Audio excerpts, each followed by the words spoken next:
বন্ধুরা, আজকে চলে এসেছি নতুন এক রেসিপি নিয়ে। সেটা হচ্ছে তেলে পিঠে।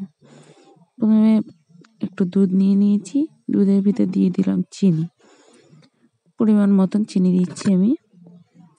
আমি লিকুইড দুধ নিয়েছিলাম। আমি এখানে 500 মতন দুধ আছে আমার, ঠিক আছে। এবার দিয়ে দিচ্ছি এর ভিতরে পরিমাণ মতন নুন। এটাকে ভালোভাবে করে মিক্স করে নেবে। মিশিয়ে এবার চালের গুঁড়ো দিচ্ছি। আমি ব্যাটার বানাবো এটা দিয়ে একটা।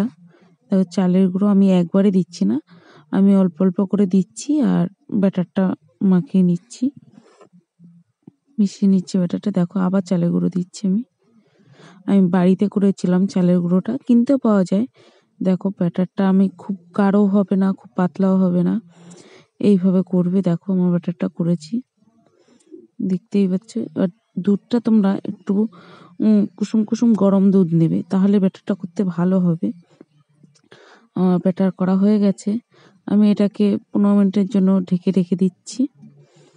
দেখো, আমার 15 মিনিট হয়ে গেছে। এবার এর ভিতরে আমি কটা মৌরি দিয়ে দিচ্ছি। মৌরি দিলে পরে খেতে ভালো লাগে। আবার আমি একটু ফেটিয়ে নিচ্ছি। দেখো, আমার ফেটানো হয়ে গেছে। একটুখানি আমি 1 চিমটি মতন বেকিং পাউডার দিলাম। এটাকে দিয়েও আবার একটুখানি ফেটিয়ে নেব। দেখো বন্ধুরা, আমার জায়গাটা শর্ট, তাই তোমাদের দেখাতে একটু অসুবিধা হয়ে যায়, তবুও একটু ম্যানেজ করে নিও তোমরা। ভালোভাবে ব্যাটার করা হয়ে গেছে। আমি এদিকে কড়াতে তেল গরম বসিয়ে দিয়েছিলাম।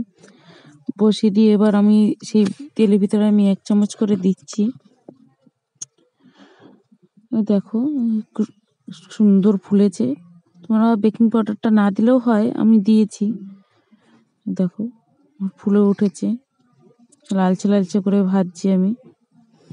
দেখো, তোমাদের ভিডিওটা যদি ভালো লাগে তাহলে লাইক, কমেন্ট, শেয়ার করো।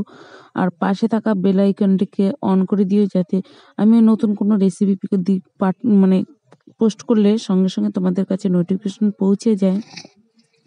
আর কমেন্টে জানিও কেমন হয়েছে রেসিপিটা, তাহলে আমি নতুন নতুন রেসিপি নিয়ে আসতে আমার খুব ভালো লাগবে।